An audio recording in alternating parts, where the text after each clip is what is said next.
it is inevitably got bigger. I think it's massively important that we get to hear people's voices, those who are unheard. In those times of addiction, I was always judged, helping people in recovery and sharing my story. I truly believe that, sounds cheesy, but I'm here for a purpose, and my purpose is to try and bring understanding. Throughout my creative career and my journey through doing photography and filmmaking, I have always been fascinated by people's stories. Why people get interested in doing something like this. I first met our guest today at Camera Centre UK in Cardiff, and why he does what he does is fascinating.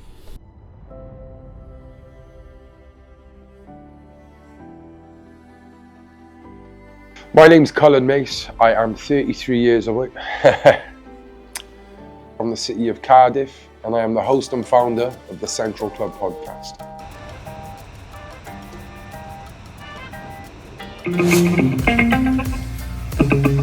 The Central Club. Does that name whip up any emotion? It's fucking out. Don't be wrong, it is sad. So turn the camera off. Come on, now. That's not good. Come on now. Let's grow up now. Rise of the Foot Soldier 5. Oh my gosh, it's like getting blood out of Teddy Stone. We've been in about a year or so basically because for once, I went down the Central Club podcast studios the other day to help out Callum with a little bit of technical support with some of the stuff that he's bought recently, and I thought it would be a great opportunity to get some insight as to why did he start a podcast. During those times of addiction, I was always judged, I was always stigmatized, and I saw others around me judged and stigmatized. So when I did get clean in 2020, I had this overwhelming feeling and something telling me that I need to give back and raise awareness on people going through addiction. And then obviously, during 2020, there was a lot of other things going on in the world, COVID, you had the George Floyd thing, and many other things that were really, big things in the world. And I thought, there's a lot of people. It's not just drug addicts who are stigmatized. It's not just people who use drugs and commit crimes for addiction who are being perceived as one way and not given a chance to speak. My mother and father always taught me to, respect people and treat them the way you want to be treated. It doesn't matter about color, it doesn't matter about creed, religion, what they identify as, it really doesn't matter. You treat them the way you want to be treated. So I always went through that in life. When I got addicted to heroin at 17, all the way up to 2020, my life was just, it evolved around addiction. So political views and stuff like that didn't really enter my mind. And as we know, addiction doesn't stereotype anyway. I'd be sat in a trap house with someone who identified as a bicycle, someone who was Muslim, someone who was Christian, and someone who was just fled a Buddhist temple. And we're all sat in a room smoking drugs. And we got on like a house on fire, because we all had one thing in common, which was addiction. So when I got out of addiction in 2020, like I said earlier, a very volatile time, a time where people were picking sides.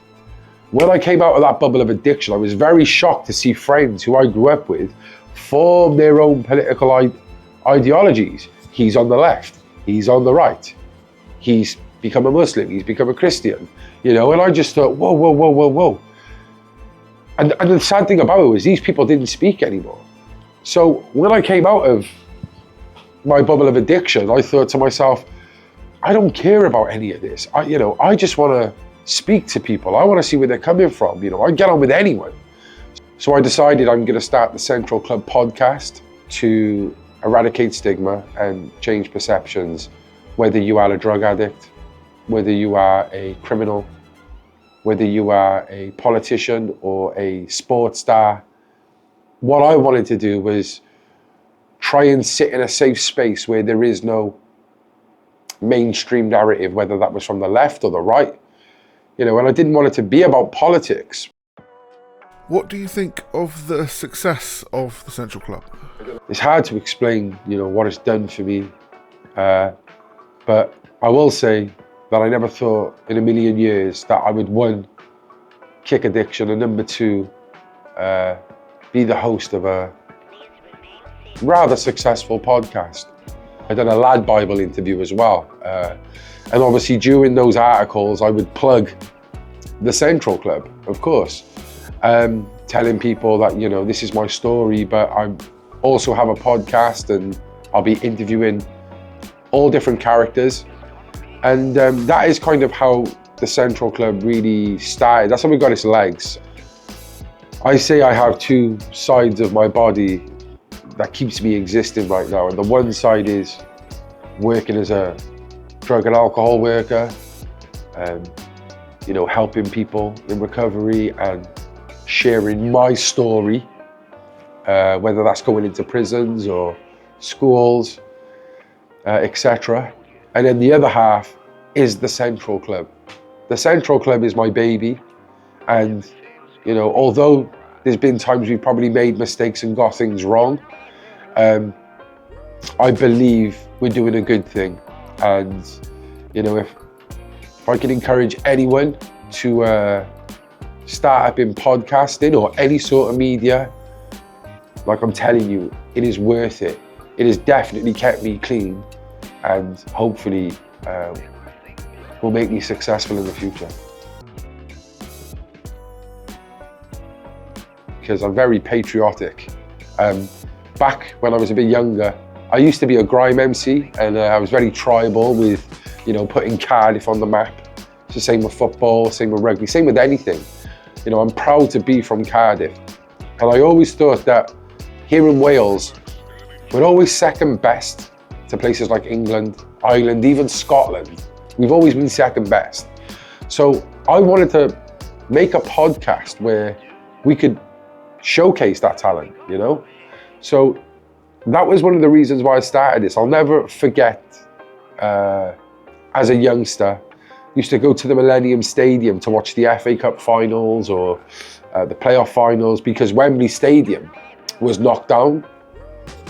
And the buzz that brought to our city, you could go to the Copthorne Hotel and you might see Steven Gerrard. You might go to, the Vale Hotel and see Cristiano Ronaldo. There was something special about it. And when that went away, I think a massive feel-good factor left Cardiff and Wales. So as ambitious as it may sound, I wanted to do the same thing with the podcast. I want to bring people to Cardiff. I want people to say, oh gosh, have you seen, I saw so-and-so in town earlier. Oh, what's he doing here? Oh, he was on the Central Club podcast, I wanted to do that for some reason. What is the process when it comes to you really picking guests? Because you do have some very controversial guests sometimes on your podcast, but also some very fringe people too. Some people might say, oh my gosh, you've got that person, or why are you platforming that person? Or, oh, you must be friends with this person because you're interviewing him. It's not the case. I truly believe that, sounds cheesy, but I'm here for a purpose. And my purpose is to try and bring understanding, create dialogue, and show that it's never too late for anyone to change, no matter what your circumstances is. And if I can do that through a podcast, if I can do that through interviewing someone that you perceive to be a type of way, and at the end of that interview say, do you know what? Actually, that person isn't that bad. He ain't all that bad, really. That's why I do this. I think it's massively important that we get to hear people's voices, those who are unheard, because, Earth, the universe, the world, it's energy, and the more positive energy we can put into this world, the better we feel and the better society becomes. I think there's a large demographic of people who are unheard, they feel judged, and they feel like, they cease to exist. And if I can, give them a platform, and people out there who are going through the same situation as them can watch them through a camera lens, I think that makes the world a better place. I remember, like, in episode 4 We had like a very well-known person from the criminal underworld, let's say, a reformed criminal, someone who has turned his life around. And that, you know, that had massive views, massive attention. And then I remember episode 6, during lockdown, we managed to interview Mark Drakeford. So it was like, wow, like, you know, these people were looking at us like, wow, we're getting some big guests here. And I just continued to do that, continued to stay consistent with it. Also during this time, I managed to get a job as a recovery worker, a drug and alcohol worker. So, you know, I'd like to think that my job as a drug and alcohol worker and the podcast, although they're separate, they complement each other, you know? I could be on a podcast talking to someone about recovery, and that will help a lot of people. Or I could be working in drug and alcohol services, and I might come across someone who has an amazing story who might, you know, want to share their story on the podcast. You know, they always benefited each other. Some of the guests that stand out, of course, there's controversial ones in there. So like interviewing Tommy Robinson, that was, you know, I was very scared to do that, to be fair, because I knew like the backlash I would get from it. And I had my perceptions of this person before interviewing him as well. Like, you know, I particularly didn't like the guy, but leaving that interview, I saw a different side to him. And although I don't agree with everything he says, I definitely think that the media portray him to be something that he isn't 100%. People like Ninja, Cardiff legend, you know, John Actie from the Tiger Bay killing, people that, you know, local people have seen and heard about for years and years and years, but have probably been too afraid to ask questions or never really got the hearsay on the inside scoop of things. The fact that I'm able to bring them, sit down and let them bear all for local people and people much further afar to hear is just, that's the special thing for me. That's really special. Yeah, before I started this podcast, I didn't even know how to sign into Wi-Fi on my iPhone. Real talk. Again, I'll revert back to my previous life as a drug addict. I never had a smartphone. If I had an iPhone or a Google phone or whatever phone I had, it was going straight to cash generator, or I'd lose it. So I never ever had a smartphone. So technology for me, it wasn't something that I resonated with. But I think when I got clean and I started this, when I first started, I just knew I could talk, and I knew if you put a camera in front of me, I'd be able to talk. So when I first started the podcast, I found the camera guy, and there was teething problems with people that, you know, didn't know prices and whatnot, but I knew that I was doing this podcast. And my logic, because we know that, you know, camera equipment and stuff is very expensive, my logic has always been, well, I'd spend $1,000 on heroin and crack through the week, so I don't mind spending that much on a camera that I know is going to do, you know, good work. So that's my logic with it, you know. Spending it on something that is actually beneficial to me. It's a good thing. It's not something that's going to kill me anymore. But as I've got along, you know, just being eager with it, I've learned more stuff. And, you know, now I'm still very, very amateur, but I kind of know my way around a camera, the camera that I use in particular.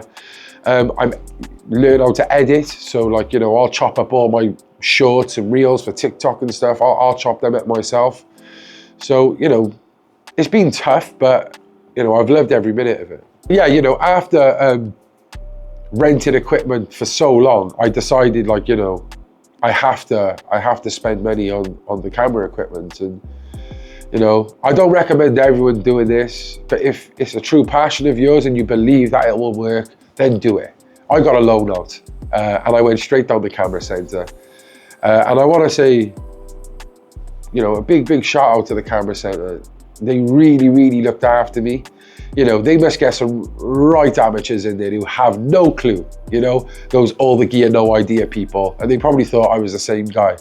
But they were very, very patient. You know, no question was a stupid question.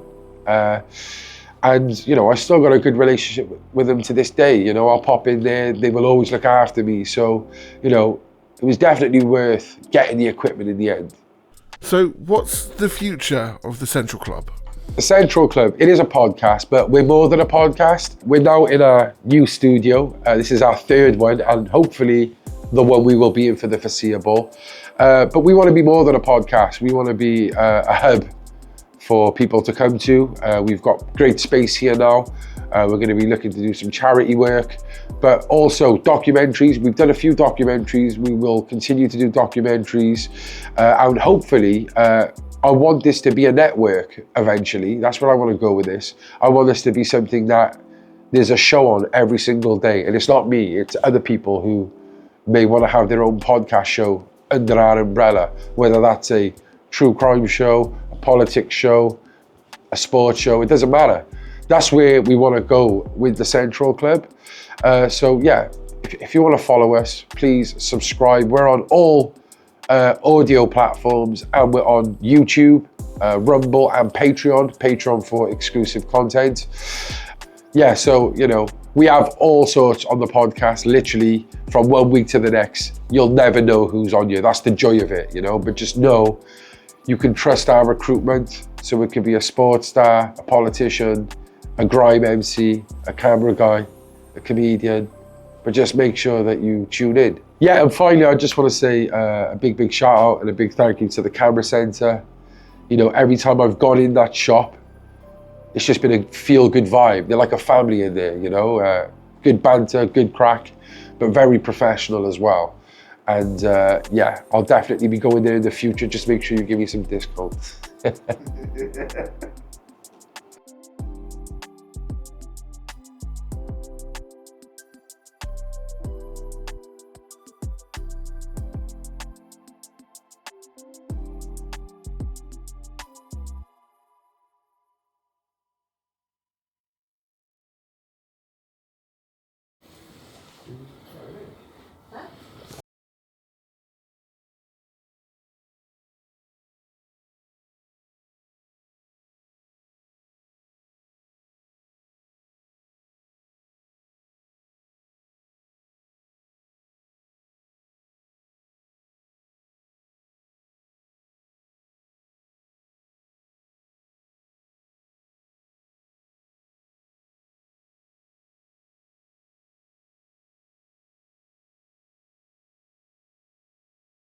Now, you know, as much as, you know, it was just at first showcasing, you know, local talent, it has now come to that stage where I am bringing those big guests here. So that's massive to me.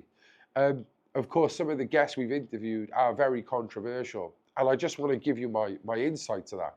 So growing up,